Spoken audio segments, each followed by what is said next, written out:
Guys, we got a lot to talk about, a lot to cover tonight. No silliness now. Let's get into this.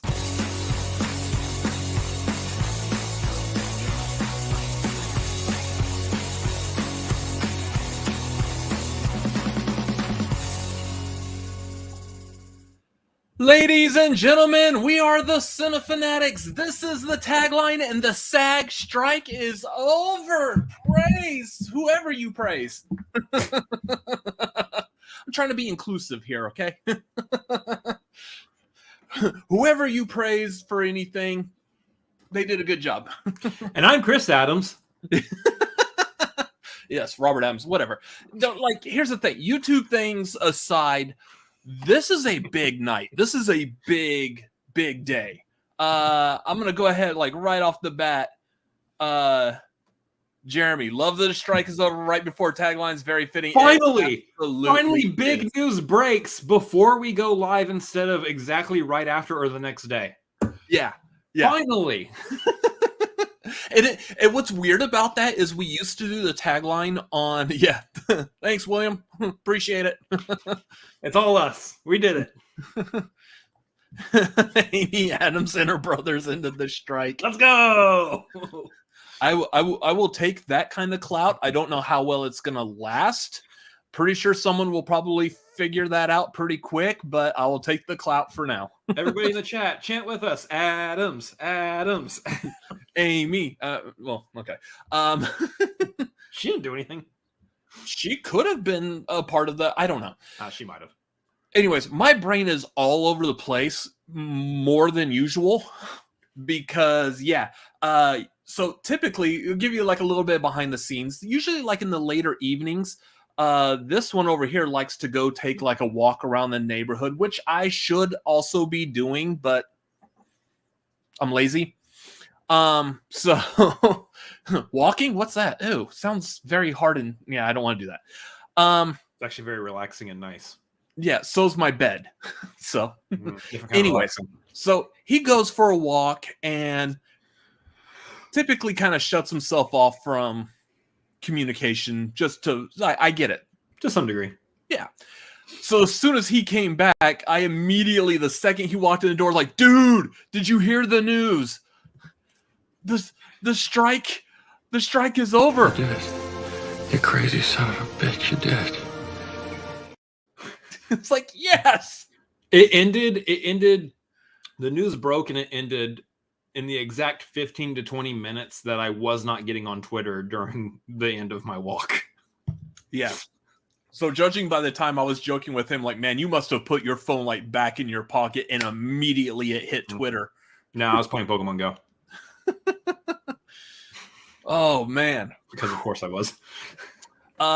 So yes, we've got a lot to talk about. Let's get these YouTube things out of the way because we still have to like honor the YouTube gods and whatnot. Streamlabs.com/Cinefanatics. That's not so much for YouTube as much as it is for our bank account and for the roof over our head. Yes, if you have the ability to donate, please. I don't like to throw around the term dire crisis as much, but this might be the month that we've needed it the most the entire time that any of y'all have known us. Yeah. So, yes, please, if y'all are able to donate anything, streamlabs.com/Cinefanatics, please help us out. It would be very, very much appreciated. Also, patreon.com/Cinefanatics. If you feel like we are worth you supporting on a monthly basis and you have the means to support us, please hop on that. There's a $1 tier, $5 tier. That's the only 2 tiers available. Pick the one that's good for you. Coming up this month, next Wednesday after Tagline will be our Patreon movie watch along hangout thing. It's where we watch a movie with you. Find the words, grab them. Grab the words. Yeah, that's not possible right now. It's where we watch a movie and you watch it with us and we all laugh and giggle and have a good time. I don't know what movie. If y'all have suggestions for a movie, throw those in the chat because we are open to whatever y'all want to watch almost with certain restrictions on certain people. But we do have a final say. Just keep that in mind. Let's not watch Saving Private Ryan. That's not a fun Joy movie. I'm not watching that movie. Although I said Joy movie, now I'm thinking Demolition Man, which just hit its 30th anniversary this year. We have done that one before, though, so maybe. There's nothing wrong with doing it again. If it's streaming somewhere. But yeah, we'll come back. We'll come back around to that by the end of this episode, if I remember. I would like to do a Demolition Man watch along tonight where we're having Taco Bell and Pizza Hut, though. Depending on depending on where you live. Yeah. I think everybody watches us, generally speaking, is in America, so we'll all probably have Taco Bell. Yeah. So that is coming up. That is next Wednesday after the tagline. So the 15th. Have you done Blood Diner? No, we have not, but I just watched that like a couple of weeks ago. I think I watched that like in September or something. I can't remember. I think I watched it in September right before.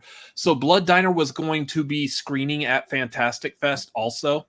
They do legacy movies as well. So they do screenings with like the directors, producers, actors, and stuff. So they were doing that one at Fantastic Fest. And I didn't have time to watch it at Fantastic Fest. So I watched it on my own. And yeah, weird movie, but yeah, he's not going to watch that. That doesn't sound like a film that I would be partaking in.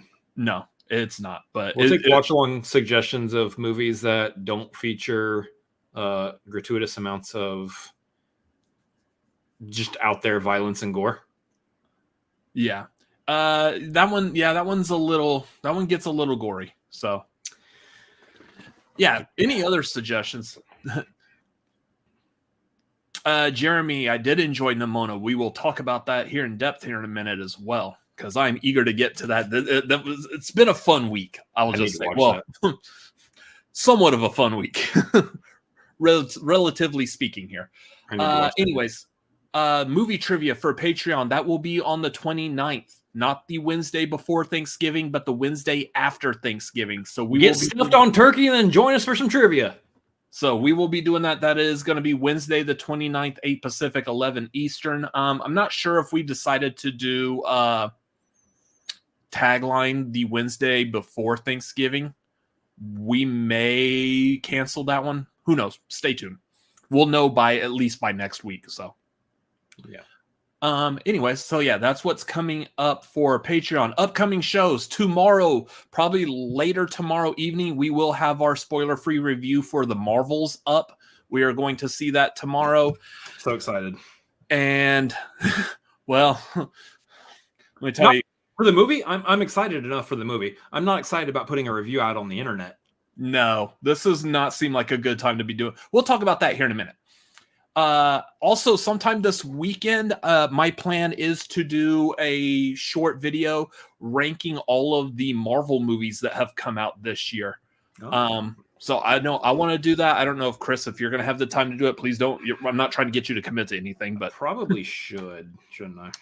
But yeah, we may have that popping up. There will be at least one that pops up sometime this weekend. So keep an eye out. YouTube, Twitter, Instagram, TikTok, all at the Cinefanatics. I just did like a weird dance move. Yeah, just hit our Streamlabs. Anyways, yes, please. Streamlabs.com/Cinefanatics. If you would like us to have a roof over our heads still, that would be great. But yeah, ranking the Marvel movies, the 2023 Marvel movies. My plan is to do that sometime this weekend. Also at the, on the 17th of this month, will be the marquee. We are doing family-focused movies. The list of those movies are currently on our Discord in the marquee channel. So if you want to see what movies we'll be ranking, they're all listed there. I think there's like one or two of those I think we need clarifications of because they're like remakes. I think anything that's on there that's a remake, we're probably going to be referencing the newer one, I believe. Well, for example, I'll just go ahead and throw it out there. I think did we keep the was it Parent Trap? Is that on there? Yeah, I mean I don't remember taking it off. So let me see real quick. Lifetime. Yes, so the Parent Trap is on there. So we'll be focusing more on I believe it's the 2004, the Lindsay Lohan, however you pronounce her name now that we've all been corrected 50 million times. Huh? 2004 is Mean Girls. There's no way Parent Trap was 2004. Parent Trap, yeah, no. So Parent Trap was before that then. Yes. Oh Pause. yeah. No, Parent Take a Trap deep was like breath. 98. Take a deep breath. Yeah, I know because they were. We were talking about Mean saying- Girls today. I know we were talking a lot about Mean Girls today. Take a breath. I was saying like they were little girls. I forgot it's still the one person. Why is it that Lindsay Lohan or Lindsay Lohan is harder to pronounce than Saoirse Ronan? Like, we know how to pronounce Saoirse now. We still can't get Lindsay Lohan. Lindsay Lohan. I got it. Yeah. I think it actually is Lohan. She's recently come out. Anyways. Yeah, so Marquee is on November 17th, 7 Pacific, 10 Eastern. So tune in for that. Movies watched over this past week. We'll get to yours because you've only had one over this past week. We'll get to that here in a second. For me, I have watched Big Fish, Squid and the Whale. Both of those are fantastic movies. Big Fish was really good. That is probably the most non-Tim Burton movie I think I've ever seen. But yeah, it was really good. Squid and the Whale was. So I went into that watching it, not remembering that it was directed by Noah Baumbach. And if y'all have any experience with Noah Baumbach films, his movies are a little quirky. Like they seem normal, but you can't really put your finger on it. There's just something odd or like a little off about it. And Squid and the Whale definitely had that in there as well. But it was an enjoyable movie. Especially like the Jesse Eisenberg is the one who's saying that he wrote Pink Floyd's "Hey You." That was great. And then I also watched Llamageddon because Dead Meat's doing their kill count on Friday, and I wanted to watch the movie before I watched the kill count because that one's going to be insane. And yeah, that is one of the best worst movies I've ever seen. It is so stupid.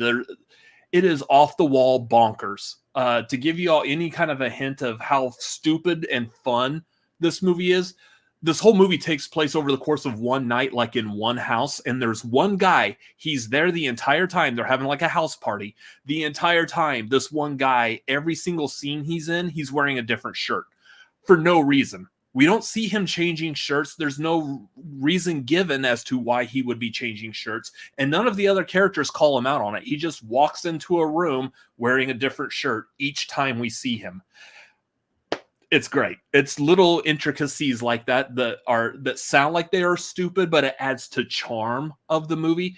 The movie is only 69 minutes long.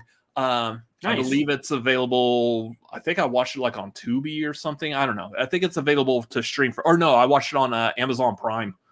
So if y'all want to watch that, I highly recommend it. It's stupid. You're going to be like, why am I watching this? But then you'll catch something and be like, this is good. So I'm a llama getting. The other one I want to get to. So we've been doing this for now a couple of weeks. Is where we let you, the audience, suggest or nominate a movie for us to watch over the course of this next week. Chris, this was the only new movie you watched this past week. What did you watch? As recommended by Tim Franco in the chat, I watched 1962, I believe it was 1962's Lonely Are the Brave. I know it's the 60s. Tim, I'm sure will correct me if I'm off on the date. But yeah, Lonely Are the Brave, starring Kirk Douglas, painted as a Western, or at least the visage of a Western. Very interesting movie, I will say. Definitely worth a watch for sure. I will say my favorite part is the end. And I know a lot of people sometimes will say that to be sarcastic and be like, I'm so glad this movie's over. No, that ending just came out of nowhere. And it completely caught me off guard. I was sitting there like laughing. I was like, what? No way. Here's the thing. I know there might be some people out there who aren't like too heavy into movies. I know this is how I was when I was a kid. I think you probably were the same way. Old black and white movies, yawn, boring.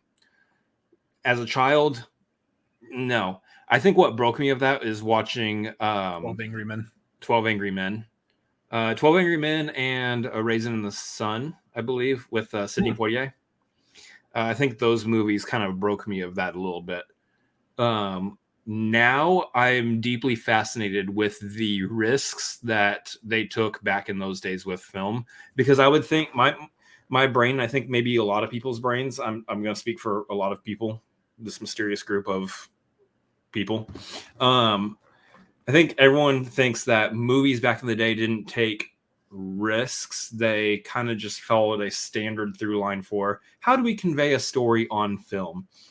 But in terms of plot lines and how the story flows, they did take a lot of risks. I would actually qualify Psycho. I know we just watched Psycho for the last watch along.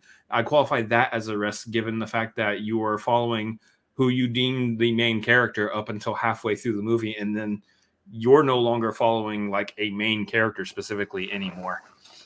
I would qualify as a big risk for its time. I would say that this movie takes a bunch of them. I would say that the ending of this movie kind of takes a risk in that it completely throws you off from the direction you maybe thought the movie was going to go in. So and that's to say all that without spoiling, because I'm pretty sure my brother's going to watch it at this point, given how much kind of praise I'm giving it. Either way, I think it was likely to happen. I think it was an excellent suggestion by Tim. I need to actually rate. I don't think I rated the movie on Letterboxd. I need to rate the movie on Letterboxd, get my rating up there and everything. I will say when you're talking about Kirk Douglas, and this probably qualifies for any time Kirk Douglas is on screen. If I closed my eyes, I could have sworn I was listening to his son. I could have sworn I was listening to Michael. You know, he sounds like Michael Douglas. He has the same mannerisms as Michael Douglas. It's crazy how those things travel in family. I don't know why we don't have those things, but whatever. Nerd, it was Lonely Are the Brave. Lonely Are the Brave. Where did I see it? I think I had to rent it from Amazon. So I don't think it's available for streaming anywhere. You have to rent it, but it was only like $3, maybe $4 somewhere in there. So nice. So good recommendation. Okay. I would recommend it. I think it was a very fascinating movie. Yeah. Real quick before we get into mine, I do see William Harold dropped a Streamlabs in there. Said this won't cover a roof, but it should cover a few shingles. You know, now granted, we live in an apartment. We actually do have a leak in the roof because there's a nice water spot forming on our ceiling. Specifically, it's not up to us to fix though. But hopefully that will help. For my movie that was recommended, it was Jeremy Miller recommended Nimona, which is an animated film that came out this year. It's on Netflix. The animation style, I said it last week just by looking at the poster. The animation style is very similar to Klaus. If y'all seen the animated Klaus movie that came out like 2016, something like that. Was it 2016? Something like that. I thought it was later. Oh, 2019. It may be 2019. I may have my 6 and my 9 upside down. Anyways. Not nice.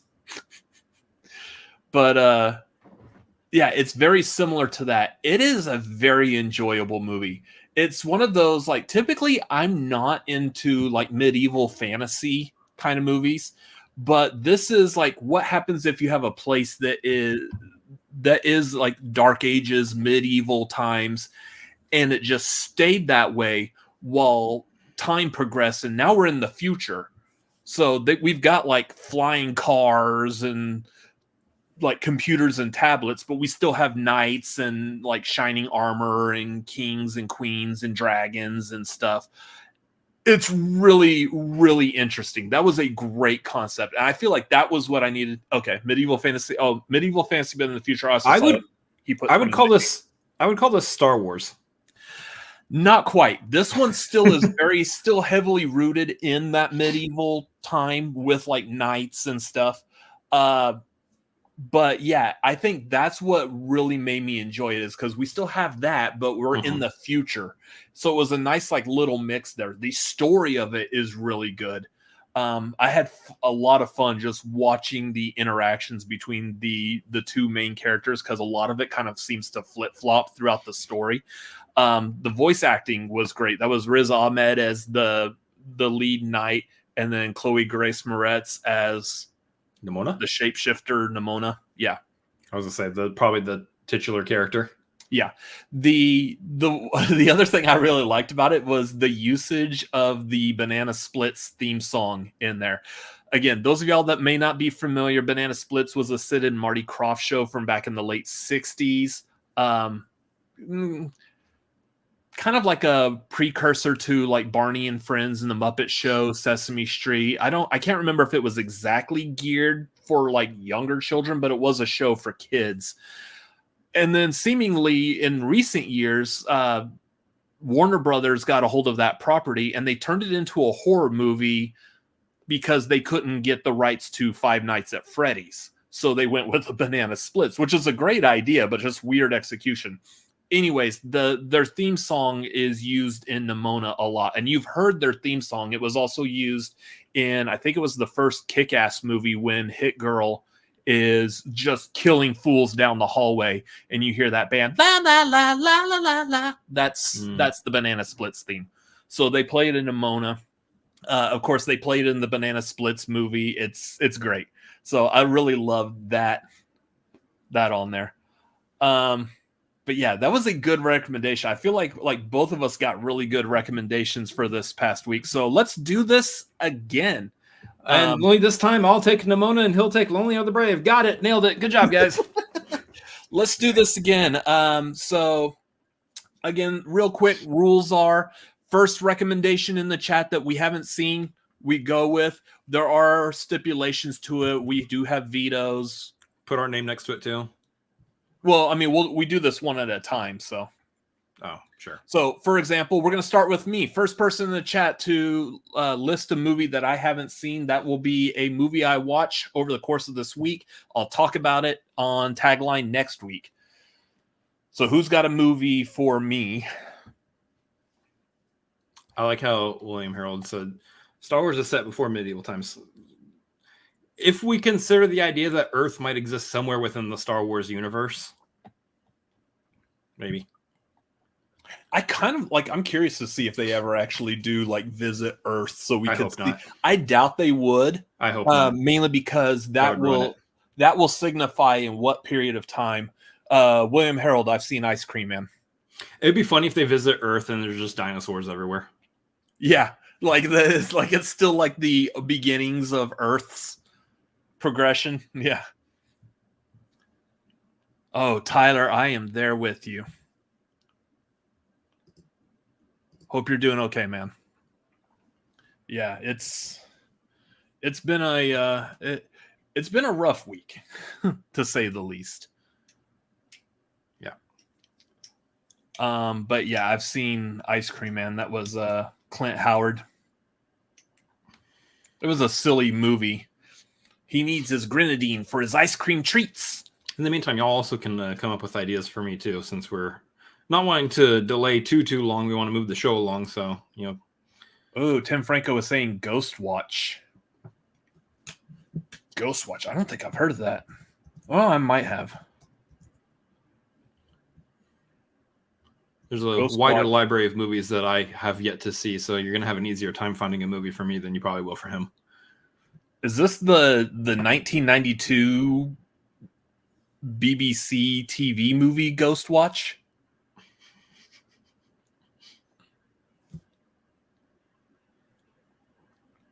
That's the only Ghost Watch I think I'm finding on here. It's a top 10 horror film for him. All right. I will give that a go. I see it is available to stream, so yeah, I will watch that. So we'll go with that. Cool. Do me. So if anyone has something for my brother, if anyone I'll take a wants suggestion to do my brother over here. Song of the Sea. Song of the Sea. You might also need to watch a ton of movies for Marquee this week, too. And by a ton, I mean, I have to watch 3 specifically.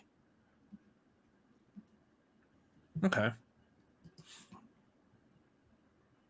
Oh, that seems interesting. Is that anime? Yeah, it's animated. Song of the Sea. Mm-hmm. It's dangerously close to another animated movie title. Yeah. Little semi-animated movie title. Well, zippity doo dah with that one. Oh, interesting. It's almost okay. Well, I was gonna say it's almost like a Studio Ghibli, but it's not. It's not almost like a Studio Ghibli. It's a very unique. It looks like a very unique animation style. Cartoon Saloon. Yeah. Oh wow, yeah, this is a very unique looking animation style. That's kind of cool looking. Yeah, that'd be interesting. They did the one Star Wars Vision sketch with the kids in the Ghost Story. I can't remember that one. I didn't catch all of Star Wars Visions. Hour and a half. That fits with the fact that I've got a bunch of other movies I got to watch too, so that actually works. Actually works out very well. So there we go. I got Ghost Watch, and you got Song of the Sea. Song of the Sea, Song of the Sea, Song of the Sea. I will not forget the name now. And we will be reporting back on these on Tagline next week. In the meantime, because there's just a shit ton of news we got to talk about, let's get to the news. Ladies and gentlemen, Good evening. This is what's happening in your world tonight. We apologize for the interruption. back to you. Song of the Sea I love that I can see you typing as you're saying it too. for Chris, and then you were watching Ghost Watch. Mhm. For Roberto, Why did you actually put the O on the? because I like to have fun. Hey, let's talk about the box office. Yeah. What Hey, about did you guys? You guys remember the box office last week? Sure do. Yeah. There you go. All right, let's talk about other movie news.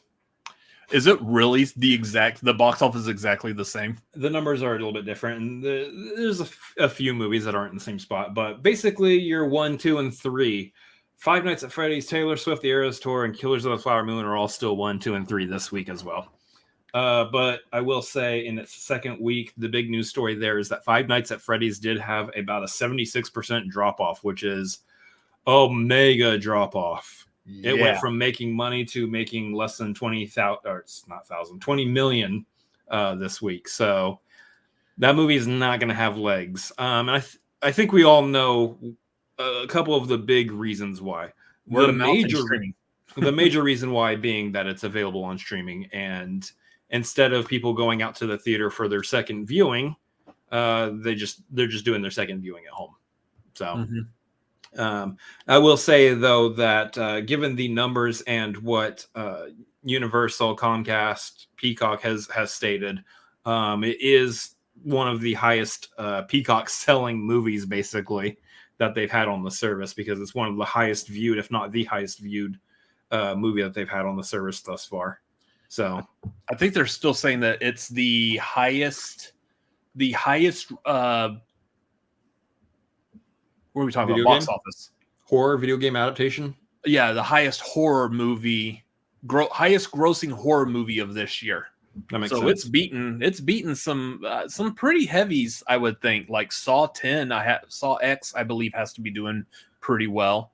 You had Evil Dead Rise, which I don't think did very well at the beginning, but Actually, I can to compare. me did pretty well as well. So worldwide, Five Nights at Freddy's so far has done about 221 million, which is not too shabby, considering the thing that was most expensive about that movie was the animatronics. And I saw a video earlier today. Side note: saw a video earlier today of someone doing like a behind the scenes, like hanging out with the animatronics, and people were going up and giving them hugs, and they were giving hugs back. Those animatronics are sick. They're Jim Henson. Jim Henson killed it. If there's anything to be positive about that movie they did such a great job with those animatronics. That is terrifying. When I did my review, I looked back at it. My review is like almost 20 minutes long. The very first thing I talked about right out the gate was how much I like the animatronics. They look exactly like the video game. Like typically when you transfer something like a video game to a movie, you lose like a little bit of how something works because it may not work in real life as it would like on a digital screen or animation or something. They made it look exactly. They are perfectly rendered from the video game to the movie. We call that a one-to-one translation. Yeah. And yeah, the pitch meeting for it is good. so good. He nailed all of my issues with it in that pitch meeting. I think I've already watched that pitch meeting like 3 times. It's so good. He nailed like all the criticisms I've heard of them. Obviously, I didn't watch it. I might at some point, maybe. Who knows? But I watched the pitch meeting, and literally every criticism I've heard from anybody, he hit exactly. So I like how he threw MatPat in the pitch meeting too. That was great. So I will say, in regards to Five Nights at Freddy's versus Saw X. Five Nights at Freddy's has more than doubled the amount worldwide that Saw X has made. Saw X is almost about 101 million. So yeah, I can't remember what's the highest grossing horror movie of the year besides Five Nights at Freddy's. Other guess would be The Nun 2 at 268 million. So yeah, see, I forgot that movie came out. the Nun 2 I think is leading the pack for this year. I can't speak for any horror movies that came out earlier this year. These are just the ones that I have instant access to right now. Yeah. But I think The Nun 2 is probably leading the pack at the moment, I imagine. Yep. Anyways. So yeah, 1, 2, 3. Five Nights at Freddy's, Taylor Swift, Killers of the Flower Moon. Number 4, you've got that other Elvis movie, Priscilla. I don't know if that's opened wide yet. I don't think it has. I think that's a limited. Doesn't have international numbers, but it does have, it's got domestic and worldwide, which are the same exact. So I think it's limited right now. Well, no, its wide was November 3rd. So okay, there you go. It's at number 4 though, so not too bad. Number 5 is Radical. I don't know what movie this is. It's looks like it's a international release. Number 6, we've got The Exorcist Believer. Number 7, something about dogs. Number 8, we've got After Death. And then number 9 is a new release, What Happens Later. And number 10 is Freelance. I almost think I haven't heard of like any of those movies. Like after Exorcist, I don't think I've heard of any of the other movies that you said. You've heard of the one at number 7. What was it? It's some weird dog movie for kids. Oh, the Paw Patrol. Okay. The what? Ew. Paw Patrol. Yeah. Or whatever. This is a stupid bit. I have absolutely no, I don't really care that. It's like, I have no actual hard feelings against Paw Patrol. I'm just running with this bit now because apparently I'm supposed to dislike Paw Patrol for some reason. Yeah. Anyway, it's a stupid movie. Thank you for the comment there. So I was working on that last night and I was like, what thing can I say that sounds something like, I mean, there was like, we're talking about the casting of this and there's a link to the past. Okay. Link to the cast. I was like, that works. Hey, do we get marks on the title of the stream? Because that one's me. Yeah. The title of it is good. Hey, listen, it's dangerous. Hey, listen. Hey, hey, listen. Hey, listen. Hey. Anyway, so that's your box office numbers. Yep. We got Barbie. No Barbie. Cool.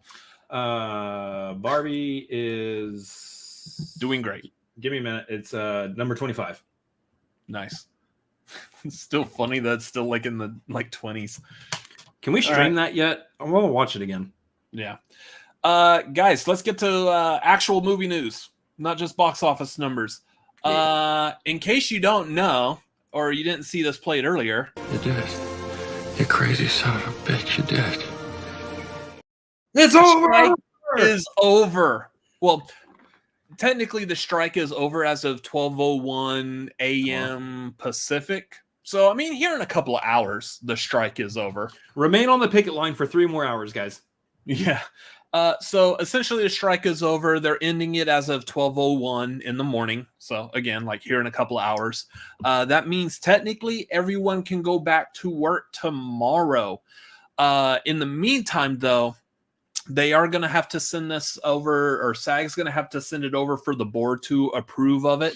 That will be done on Friday. Yeah. So the board will typically sign off on it. And then sometime after that, I haven't seen anything explicitly said, but at some time after that, like was 160,000 members of SAG will vote to ratify what the details of it.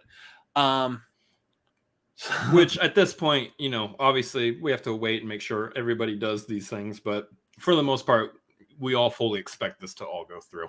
Yeah, it's one of those that, like, say the president, which is Fran Drescher, which is a weird thing to say because my only real knowledge of Fran Drescher is The Nanny, and then like the few other movies she's randomly popped up in, like Santa's Sleigh or whatever. Yeah, I know that was a weird example, but I can't think of any other movie she was in off the top of my head. This is how deep we get here on the Cinefanatics. I mean, we're Cinefanatics. We're not the Fran Drescher fanatics, although maybe we should be the Fran Drescher fanatics because it sounds like she did a really good job for the guild. So okay, I know that there's an audience for everything on YouTube to some degree. Carry on. So I basically the belief is if SAG has agreed to it, if Fran Drescher and whoever else she relies on, I don't know if she's the only one who gets to make this decision right off the bat. Right-hand person, if she has like a couple of people that she also like will bounce ideas off of, other people that she runs this through that can give advice. If they all say that it's good, then very likely the rest of the union would be happy with it as well. That's why they vote for like a union president. Mm-hmm. And it's like, we trust what this president's going to do to represent us when it comes to these negotiations. That way the studios aren't in a giant room with 160,000 members of the union trying to listen to all of them. So far Fran has said that it's good. It's going to the actual board for them to review, and then it goes out to the members for them to ratify. My guess is that will probably happen, I would actually guess, like Tuesday of next week. They're probably going to take the entire weekend off away from this, so I wouldn't expect this to be something they'll throw. Maybe.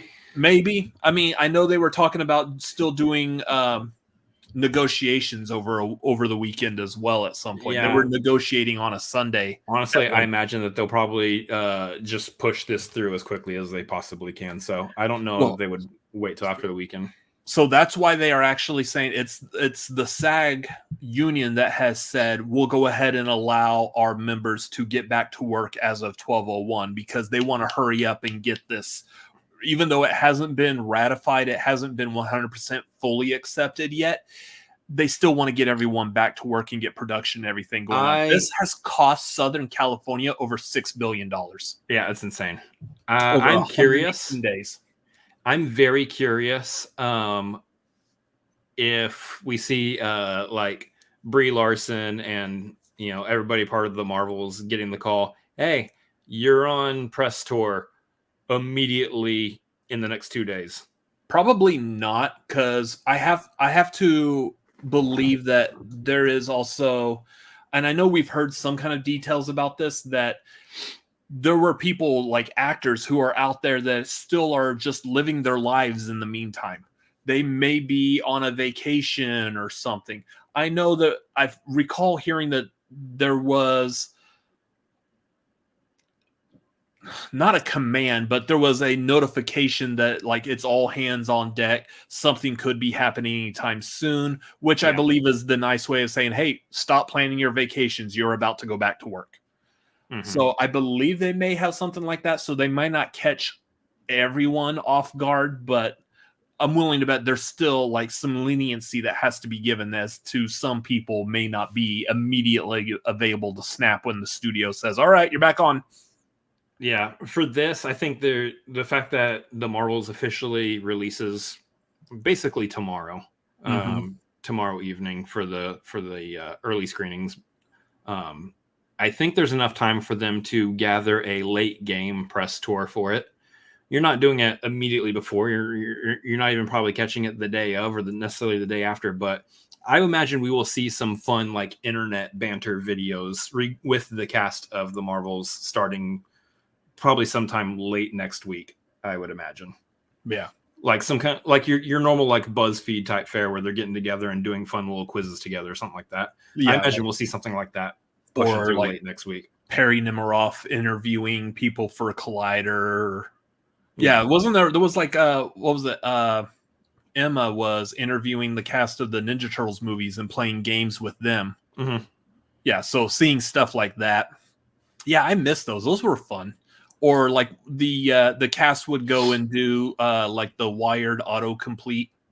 Those videos are always interesting. Yeah. I know Casey Neistat did one recently. I know he's not really a movie star, but he recently did one, and that was easily one of the best ones. I'm honestly just excited to get back to normalcy. God, how many times do we have to say this in my lifetime? I swear. Within the past like 5 years. How many times in the last 5 years do I have to say I want to get back to a normal way of life? So that's the next thing I was going to bring up. So this strike has lasted for 118 days. This contract that they're signing only lasts 3 years. Yeah, I can't wait to do this all again in 3 years. And here's what's sad. I hate to be like a Debbie Downer about this, but let's be realistic. Those 3 years, they're going to be gone quick. Yeah. It's almost going to feel like we're just doing the episode of Tagline next week. And like, well, the 3 years are up. Back to negotiation. The stupid AI crap is on the table. Yeah, basically what's going to happen is movies that they're going to start filming at the end of next year, they're not going to be able to do press for. Basically. How do we make this movie press proof? So we'll see. I imagine there's a part of me, there's a hopeful part of me, a very optimistic, hopeful part of me, and maybe I shouldn't be this way given how long this strike took. There's a hopeful, optimistic part of me that says maybe we probably won't have to do this song and dance again, and in 3 years there will just be a meeting of the AMPTP and the WGA and I don't know if there's just 3 years, or the SET and SAG, and they'll be like, hey, we're just going to go ahead and renew this agreement, right? Yeah, we're just going to go ahead and renew this agreement. All right, everybody signed the dotted line. Cool. We don't have to do anything. Agreement's renewed. Another 3 years. We're good to go. That'd be nice if that happens. I don't expect that because, look how recently has AI started being integrated to like what we see and hear every day. I don't know. Like, I feel like Secret Invasion, especially just this year, there's rarely ever a day now that I'm opening the Twitter app and I don't see someone at some point tweeting out something about AI. Now, granted, it's been a lot more recently because that's been like the major sticking point of SAG is we want to remove the AI stuff. So that's been a big thing to talk about. So yes, I am seeing that more than we probably usually would. Well, so the big thing to add to that is we're going to talk about the live action Zelda movie tonight. Within the last day since it's been announced, I've seen so much AI art of people putting random actors in the role of the Zelda characters, just so much all over the place. And I'm like, wow, that's crazy. Granted, I'm pretty sure that a lot of people have probably been making those before, saying like, if they ever make a live action Zelda movie, here's who I think, and putting them in AI. But still, it's just so prevalent now that I actually kind of look forward to seeing the results of this deal whenever they make it public. Very likely. So I'm willing to bet, and I think I read this somewhere, that the actual details of the contract will be made public usually right before the actual members get to vote to ratify it. So I would expect we'll probably see it probably late afternoon on Friday at the earliest. That'd be cool. We will be privy to what those details were.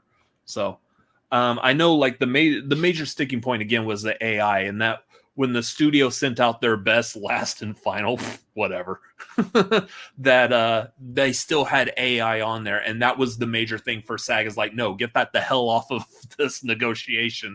It has no business being here. And then as soon as they removed it, then everything else was good. Yeah, I know there was also a bit about streaming, at least at the beginning. I think at the beginning of this month, the end of last month, there was still a thing where the actors were like, we need to be paid higher compensation for shows or movies that are going to streaming only because y'all are killing it on residuals. And like, cool. Someone watched my movie and I get a fourth of a penny. Good job. So, Yeah. and that was another one. The studios were like, no, stop being greedy. Like, no, you stop being greedy. You're making a ton of money off of these things. Pay your peoples. So Pay them. anyway, 118 days. That's crazy. strike is over after 118 days. Good Lord.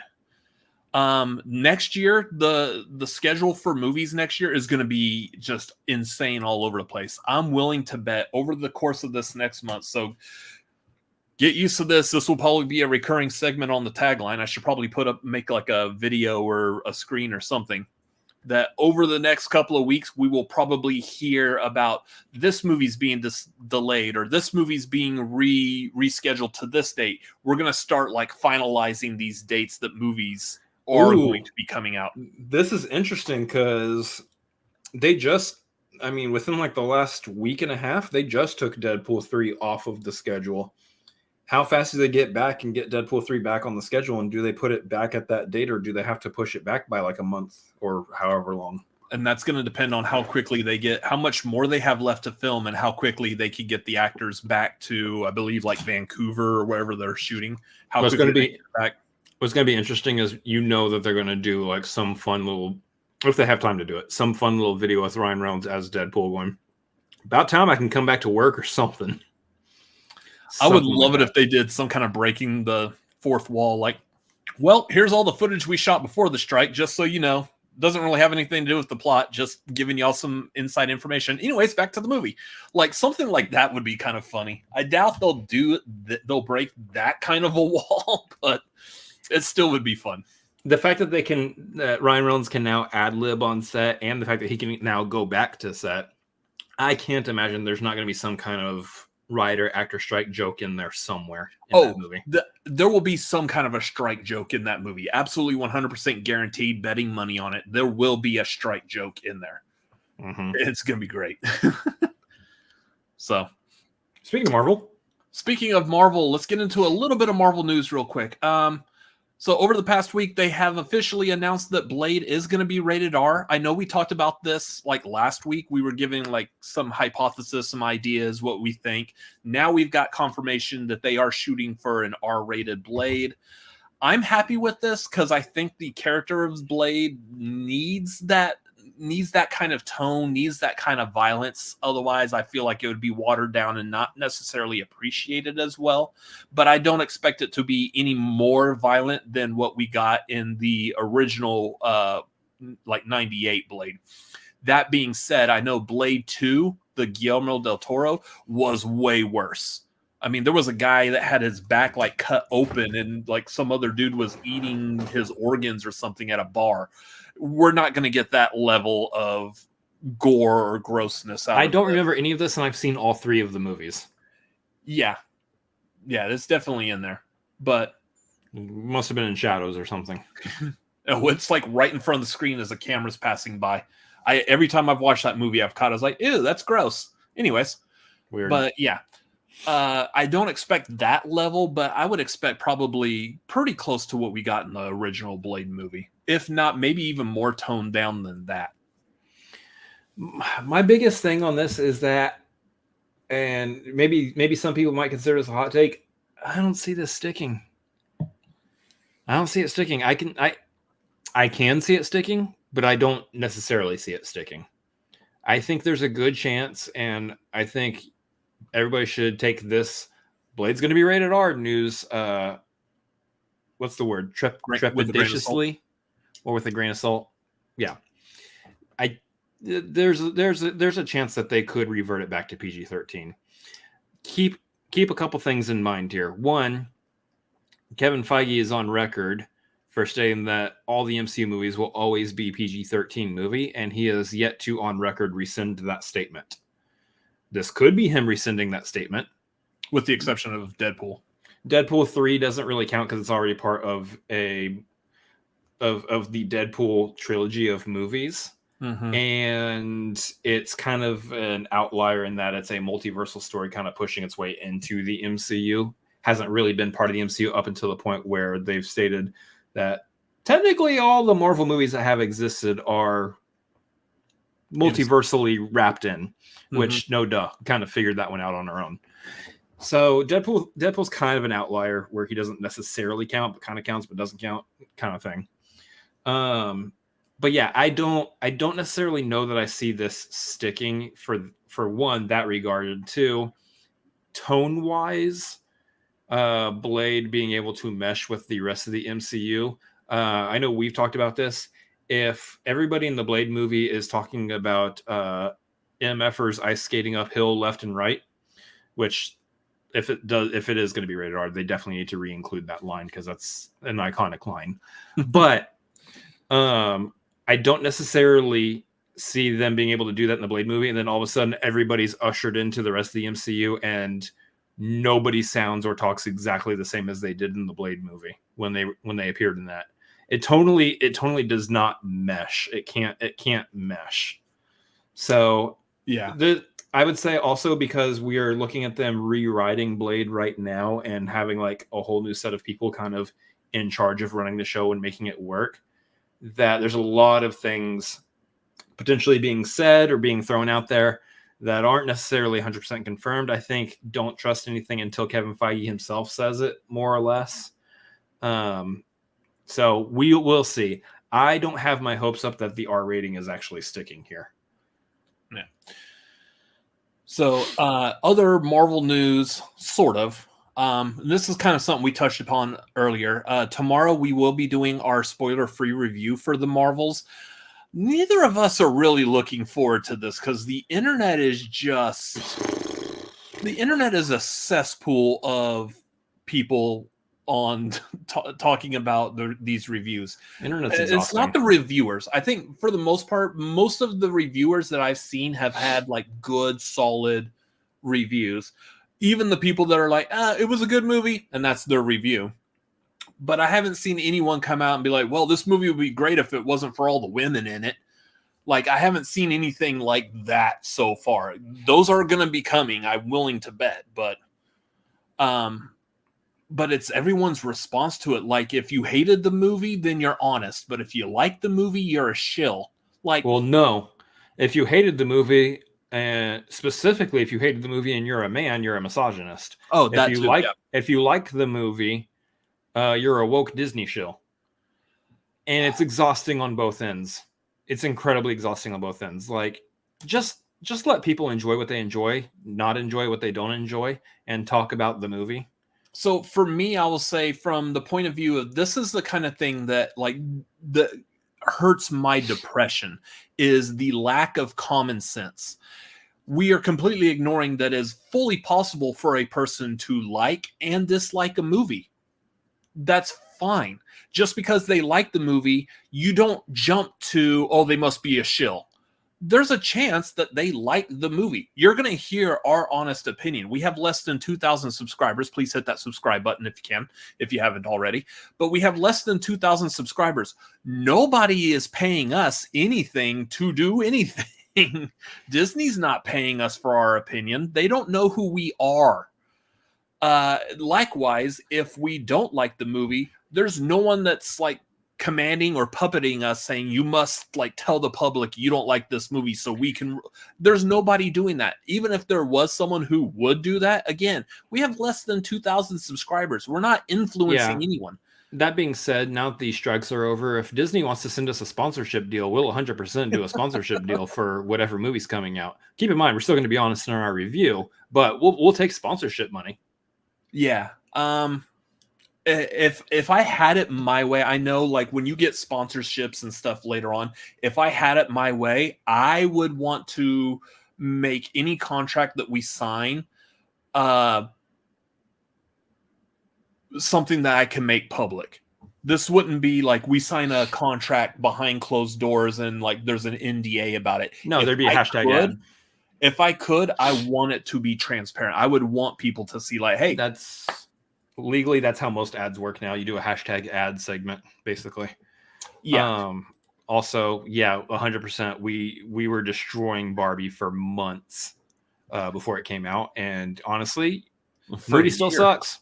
We dedicated an entire segment on this very show that we're doing right now to talking about Barbie for over a year, and that movie was just garbage. Just to talk about how trash it's going to be, I still think it's trash. That's why it's number 2 on my favorite movies list of this year. It's just a garbage movie that I have at number 2. Number 2 favorite movie of the year, just complete trash. Anyways, yeah, it's the lack of common sense that eats at me. Like, I don't understand why people, like, maybe they're doing it just to be controversial, to be trolls. Sure, go fuck yourself.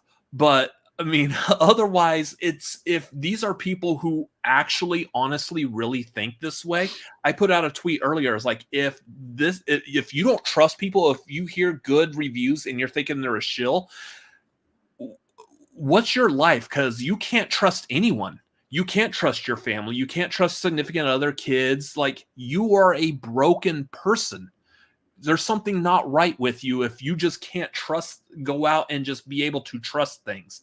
There's certain things that you have to be able to trust. If I put a gas pump in the gas nozzle in my gas can or a gas cap or whatever, and I pull the trigger and I'm seeing the numbers on the gas pump increasing, I'm trusting that gas is going into my vehicle at that amount of money. You have to be able to trust those things. You don't have anything. You don't have anything to do with it if you don't. I can't do anything against that gas pump. So, complain to the gas station. That's all. That's all I can really do. Call the agriculture guy, maybe, but that's annoying. I'm very curious how hard the fall will hurt you if I kick the soapbox out from underneath you. Oh yeah, no, that's a very long that's a very long fall down there. Yes, it may look like I'm sitting in a chair on the floor of my bedroom, but no, that is a very, very long fall. But it's so super annoying, and that's extremely why it is discouraging to do something like this. I would love to be able to talk about a movie. Look, we just lost like a bunch of viewers. I would love to be able to talk about a movie openly and honestly, and that was my expectation when creating this channel. And anyone who watches us, I hope that that's the expectation you have of us. We will always be open and honest with our reviews. So yeah, regardless of what happens in that movie, The Marvels, you're going to get an honest review out of us, spoiler free, sometime late tomorrow evening. So, I'm telling you guys right now, here's what to expect from me. There's going to be parts of the movie I like. There's going to be parts of the movie I dislike. I don't expect that I'm going to think it's worse than Thor: Love and Thunder. But I don't expect that I'm going to think it's the best movie that Marvel has put out. I know of one thing in that movie I'm already not a huge fan of. And I'll go ahead and say it now. It's the villain. The villain in this movie doesn't seem worthy of anything. We'll find out. Just the characterization from what we see in the trailers, what I know of that character, she doesn't seem like she's going to be anything at all whatsoever. Like a fart in the wind. Yeah. So we'll see. We'll see. I mean, there might be aspects of the villain to like. There might be aspects to dislike. Like the entire movie. We'll go in with an open mind, obviously. So. Anyways, moving on to what I would have said is the main topic, even though, again, the strikes ended right before, is they announced that Nintendo's making a live-action Zelda movie. And You did. You crazy son of a bitch, you did. About damn time, too. Well, so here's the thing. For years, I think we've probably mentioned this before Detective Pikachu. We've mentioned this before Mario. Nintendo has less control over Pokemon specifically. But at least before the Super Mario Brothers, Nintendo has been very, very reserved about making a movie off of any of their IPs. That's why we haven't seen a Zelda, why we haven't seen a Metroid, and why we haven't seen another Mario movie since 1993's iconic box office, beautiful masterpiece of cinema film, The Super Mario Brothers. Which is the reason why Nintendo hasn't been wanting to make movies again. That specifically being the reason, yes. So, yeah, it is they're doing it. They're finally doing it, like you just played. It is remarkable that we've finally gotten to a point where Nintendo's like, all right, we saw that we were able to make money off of at least an animated Super Mario Brothers movie, which of course it's animated, makes sense. With Chris Pratt? Yeah. Sure. That's why they got Chris Pratt. That's why Chris Pratt's also doing Garfield, because of the name. It's why they're also casting Chris Pratt as Link. No. It's remarkable. We've gotten to a place where they're finally going, all right, we feel good enough to produce a Legend of Zelda movie now. Which, honestly, like here's the thing. I'm happier for no one more on this planet right now than Shigeru Miyamoto, who finally gets to see all his little babies make it to box office. What's the opposite of a bomb? Box office gold, you know. Super Mario Brothers movie is basically the number 2 movie of the year. Regardless of your actual reviews or opinions of it, because I know that's here and there. It made all the money, is what I'm saying. I enjoyed it. I thought it was fun. It's going to be fun to see Legend of Zelda hopefully succeed as well, because I want nothing more than that movie to be good, and I want it to be well made, well produced, everything, because there are many Nintendo properties that deserve a proper cinematic treatment. Oh, give me my Metroid. Give me Metroid. Metroid. That's the next big one. And I almost, again, I'll put this as something that I would also bet money on. We're going to get shut down on YouTube because I'm like sitting here gambling during the Tagline all night.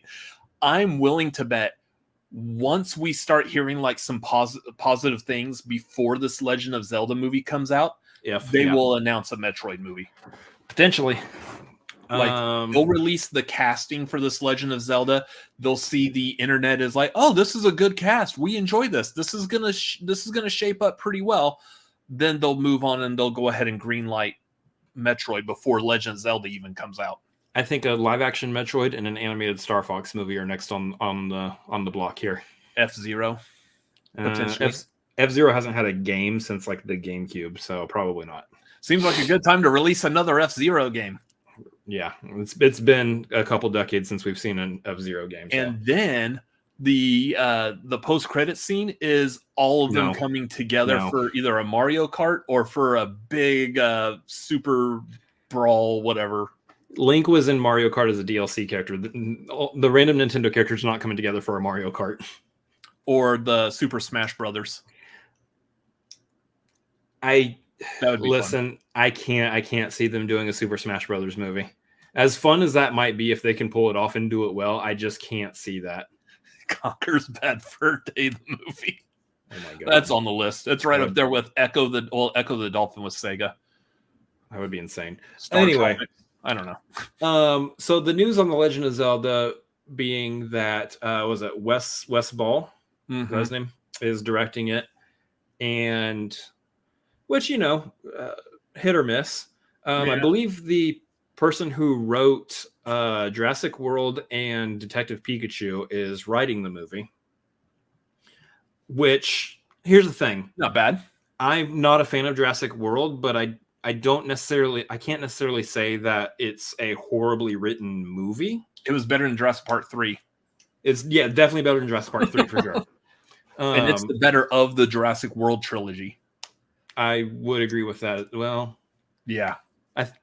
Yeah. Maybe not the first half of Fallen Kingdom. The first half of Fallen Kingdom actually is really good. There's a lot that I do like about Dominion, Locust aside. Nothing I like about the nostalgia of it all. The point is, never watch that movie ever again. The nostalgia. The point is, writer of Detective Pikachu. Detective Pikachu was great. Yeah, they did a great job on Detective Pikachu. So that gives me hope. What does not give me as much hope is that Avi Arad is producing it, which we need to mention this briefly. Spider-Man 1 and 2, X-Men 1 and 2, I believe also Days of Future Past, First Class. Anything that was not purchased by the MCU, what's not a part of the MCU. Yeah. What I'm specifically mentioning are the movies from these series that, for the most part, most people, generally speaking, very much enjoy. He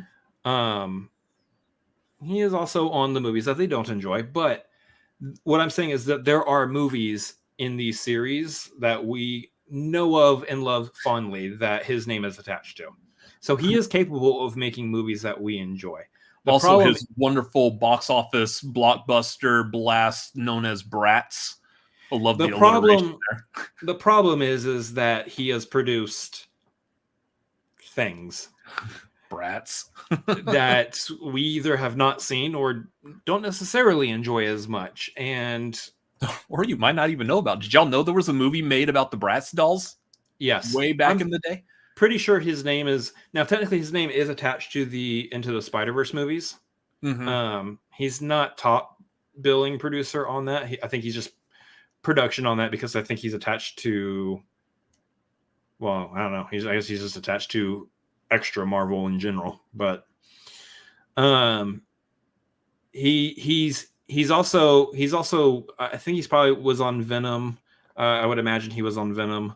A lot of these movies that I would say the production value of them have not really grown beyond the early 2000s style of producing a superhero movie.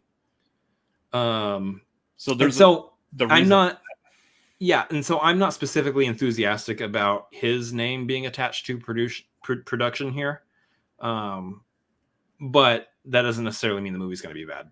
So here's the other side to that. Avi Arad actually started off as being a part of Toy Biz. Toy Biz was the toy company that held the license for Marvel action figures back in the 90s. So all those original, like the X-Men toys that came out in the early 90s, pretty much any Marvel figure that has come out until Hasbro purchased Toy Biz, Avi Arad was a major part of that. Avi Arad was also a part of Toy Biz when Marvel filed for bankruptcy in the mid to late 90s. And it was Toy Biz that basically came in and saved Marvel's ass. Avi Arad was a part of that. And that's how Avi Arad got involved with taking the Marvel properties and expanding them into the movies. So he was a part of the team that was allowing these properties, the Spider-Man to go to Sony and X-Men to go to Fox. He was a part of that. He is a businessman first who has a lot of focus and background on what kids enjoy and like. If you look at it from that idea, knowing his past, his filmography, his resume, basically,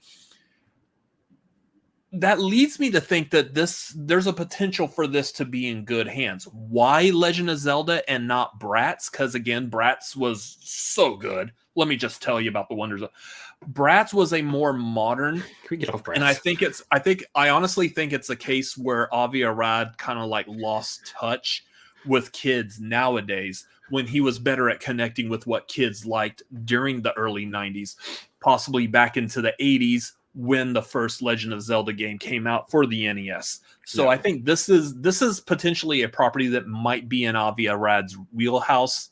That makes me feel a little bit comfortable with that when you think about it from that angle. The other angle I will take on this before we get into the fun part of what I really would actually like to talk about in regards to this news. The other angle to bring up here is that Shigeru Miyamoto himself is also producing. Just like he did for Super Mario Brothers, he's producing Legend of Zelda. Again, if you don't know that name, he is the creator of Legend of Zelda, just like he is the creator of Mario. His name holds a lot of weight. One, in terms of making sure they're going to produce the story correctly. And two, I don't expect that he would be partnering with anybody in production who is not aligning with the same kind of general vision or agreeing upon a vision for the movie that's going to work well. I don't think that he would partner with people that weren't on board with that. So that gives me a little bit more hope in terms of, I think he's going to have the most demanding control production wise of anything. Like nothing's going to happen in the movie that does not get passed through Miyamoto first. Miyamoto-san. So let's get to the fun part. And this is going to be the part where my brother's probably going to take over, because even though I've played the original Legend of Zelda, I have the original Legend of Zelda still. I have like a NES classic that has the game on it, whatnot. I've only really played the first original Legend of Zelda, and I haven't followed playing it. So I don't know really any of the characters except Link, Zelda, and Ganondorf.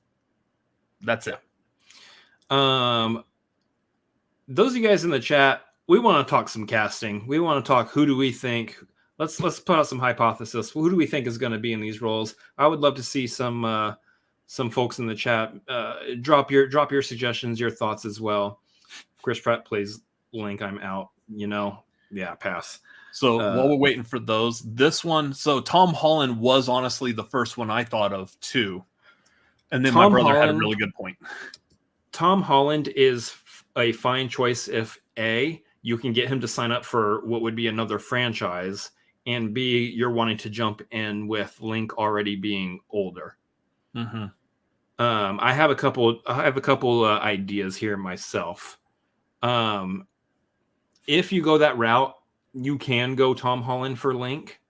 If that's the case, then I believe you pick one of two choices for Zelda. On the slightly younger side of those two choices, Sophia Lillis. You would know her from It Chapter 2, Dungeons and Dragons. Other choice, slightly older than her, only slightly. You go Thomasin McKenzie, known for Jojo Rabbit, Last Night in Soho. Yeah. She would be good. I think of my choices here, she would look the most like Zelda. Mm-hmm. But for my main choice for Link, we have him on the thumbnail. It's Walker Scobell. I think he would be the best choice, and I think he's the best choice for a long franchise of Legend of Zelda, because they definitely would. To go from a slightly younger Link, because he is approaching 15 by the time they start production on this. He'll at least be 15 years old going forward in time. If that's the case, I think you match him with, say, maybe McKenna Grace as Zelda, in which case she is currently 17. She'll be a couple years, maybe just a couple years older than her, which makes sense. Zelda is, I think, technically supposed to be older than Link for sure. Yeah. Especially because we're talking about the Legend of Zelda timeline, in which case it's all over the place. We're talking about many different Zeldas, many different Links, many different Ganons over the course of the Zelda history. So I think there's also a world where you don't approach a romantic relationship between the two, because there's been many, many games where there isn't necessarily a romantic relationship or an implied romantic relationship. They can just be friends. Link can just be a warrior and Zelda can just be the princess. And there's no like deeper relationship there. And if that's the case, then I think you do go Walker Scobell and you go Thomasin McKenzie. In which case you don't necessarily have to do a relationship there, or the door is at least open once Walker Scobell hits that over 18 range, if they want to go there someday. I think that would be kind of weird if they're already like acting together on the franchise while he's underage to go in that direction, but it worked for Anakin. I mean, yes, in story wise it worked for Anakin, but those are also two different actors that portrayed Anakin amongst the two different movies. So I think you go the route of not doing a romantic relationship between them. Keep them as just friends and princess warrior relationship, and go Walker Scobell and Thomasin McKenzie. Those would be my picks at that point, and for kind of plot. Ganondorf, however, and you will, for the movie, you will have to go Ganondorf, because we could talk Ganon. Big CGI pig demon guy. Like several stories tall, big giant pig demon CGI dude. You don't go that route. You're gonna have a human portraying Ganondorf. In this case, I think you look at Ganondorf's image, and I think you go with someone like Cliff Curtis would be my first choice. You go with potentially someone like Idris Elba, or the random third pick I have, Chiwetel Ejiofor. I think those three are your choices for Ganondorf. Of course, knowing that the final battle is probably going to be big giant CGI pig demon man. So, I think any of them would be excellent. They all have the gravitas for Ganondorf. They all have the ability to portray him. I think Cliff Curtis could probably look the most like him, but. What are you doing? Someone was wanting to say hi. Oh, hey, it's the cat. William Harrell says Nick Cage as Ganondorf. So I actually would stay away from not putting it gently, a white person. I would not put a white person in the role of Ganondorf. Otherwise, if that were the case, I would probably lean more towards like a Ray Fiennes or something like that. But I would not go a white guy in that role. I would probably stick to someone like Cliff Curtis or Idris Elba, Chiwetel Ejiofor. Oh, yeah, I dig not having the romantic angle in this one. Totally agree, Chris. Yeah, I don't think you need it. I really actually like for Mario and Peach, I get it. There's definitely at the very least implied romance, if not full on romance between those two characters. I know I think in Super Mario Odyssey, there was supposed to be like a wedding between Mario and Peach or something like that. So there's definitely like an implied romance at least between them. Another wedding. Yeah. But I don't think you have to do that for Link and Zelda. I don't think it's necessary for their, at the very least, I think you can show them in the past having like a really built up nice friendship, because there's been plenty of games where they've had that. Real quick, William Harold, you don't know the glory of Tingle? I do. I have no idea who Tingle is, but I still like the Rocky Horror Picture Show. So Tingle is the last one that I have a cast for, because I know there's a lot of other Zelda characters out there. Like you could go Darunia, the leader of the Gorons. You could go I think her name is Urbosa, who is another Gerudo, which is the race that Ganondorf basically comes from. He's saying words over here, so yeah, just go with it. There's all sorts of different like leaders of the different species and tribes amongst Hyrule and the greater Hyrule area, and you could spend all day trying to like figure out casts for them. Most of them will be CGI. A lot of them will be CGI. So you're looking at like basically voice actors essentially at that point, maybe on set doing the mocap for them. Chris Pratt. No. I will say I did pick out Tingle though. I did pick out a choice for Tingle, and I'm really curious to see what the chat thinks about this. You need to look up Tingle real quick. Just look up a picture. Just Google search Tingle, Legend of Zelda. Well, don't Google Tingle, just the word Tingle. That gives you something that may not... Stop it. Oh, okay. Oh, no, it's the same thing. Okay. my pick for Tingle, Jolo Trujillo. I don't know if I'm saying his name right. Yeah. He's my pick for Tingle. What's his face from Brooklyn Nine-Nine? Yeah.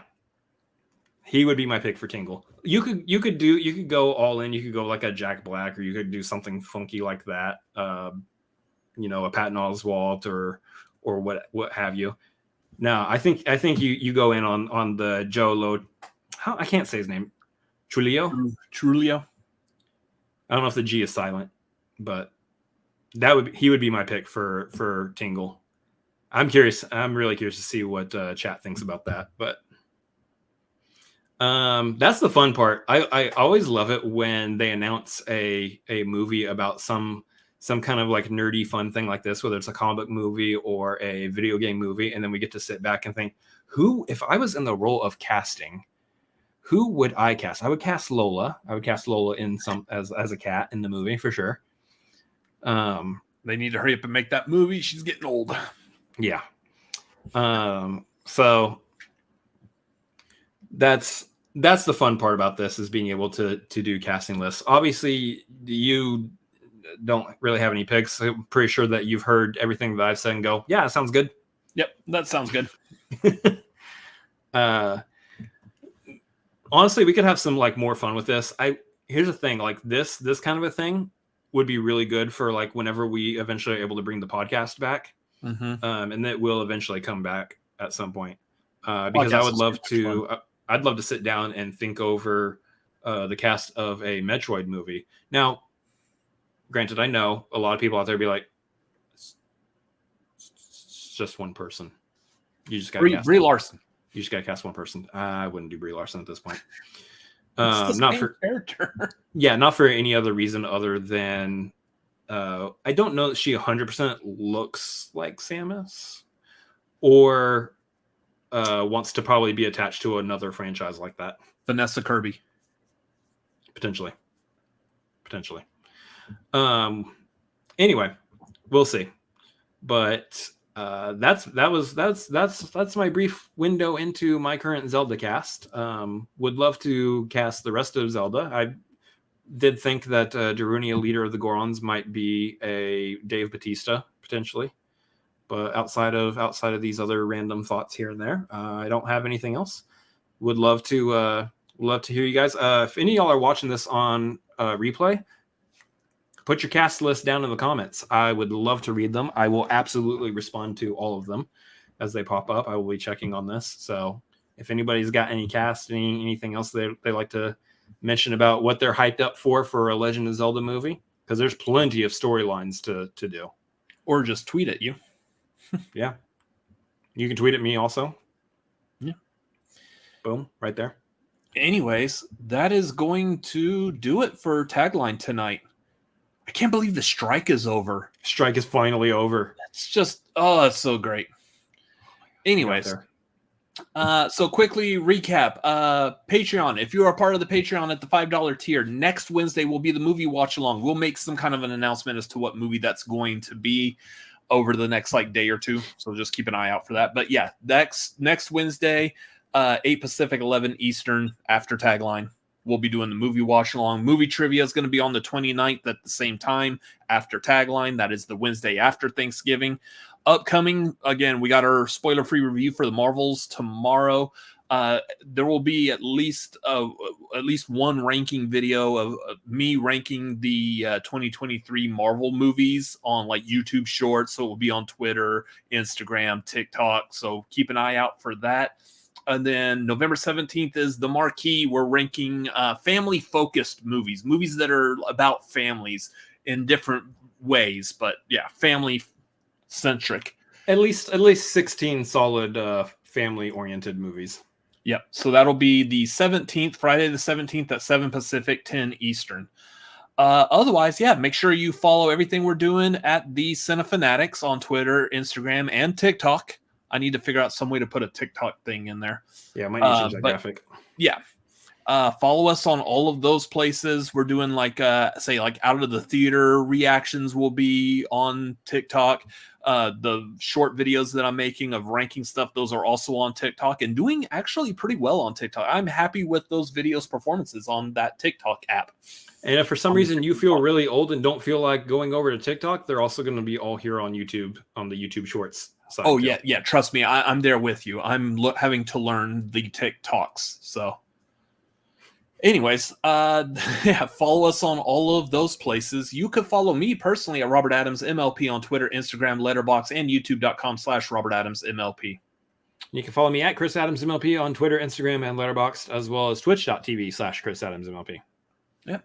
Anyways, that is going to do it for tonight. Thank you to everyone who is watching this live. Make sure you hit that like button and subscribe. And if you're watching this on a replay, we very much appreciate you going back and watching this as well. Leave a comment down below, add to the discussion, and also hit the like button and the subscribe button. And also, just to make sure y'all remember, the strike is over. You're dead. You crazy son of a bitch, you're dead. Yay! Happy SAG-AFTRA strike ending day. There's got to be a better way of saying that. That was a mouthful. Anyways, thank y'all for watching. Y'all have a great evening. See ya. Bye.